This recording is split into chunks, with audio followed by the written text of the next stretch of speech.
मलिक नदीम की रिपोर्ट के मुताबिक ओमान के रॉयल नेवी के कमांडर रियर एडमिरल सैफ बिन नासिर बिन मोहसिन अल रहबी ने एडमिरल नवीद अशरफ नीन MTBT बहरी अमले के चीफ नेवल हेडक्वार्टर्स इस्लामाबाद में बुलाया। इजलास के दौरान बाहमी दिलचस्पी, इलाकाई समंदरी सलामती और दो तरफा बहरी ताउन के मामलात पर तबादला ख्याल किया गया।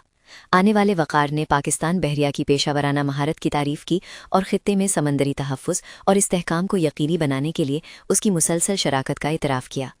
बादअज़ा बहरी अमले के चीफ और ओमान के कमांडर रॉयल नेवी ने नेवल हेडक्वार्टर्स में मुनक़्क़िदा एक तक़रीब में सफ़ेद शिपिंग की मालूमात के इश्तराक से मुतालिक एक याददाश्त की तफ़हीम MOU पर दस्तखत किए।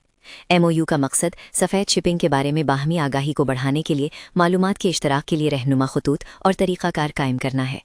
पाकिस्तान और ओमान जुग्राफियाई कुर्बत से लुत्फ़अंदोज़ होते हैं जो मुश्तरका समंदरी हदूद को बांटते हैं।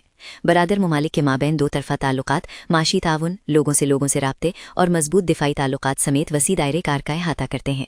दोनों बहरिया के गहरे पेशावराना ताल्लुकात हैं जो PN और RNOLESTs यानी माहिर सतह के अमले की बातचीत, तरबियत, दो तरफ़ा मशकों और कसीरुल लजहती मशकों में शिरकत के ज़रिए ज़ाहिर होते हैं।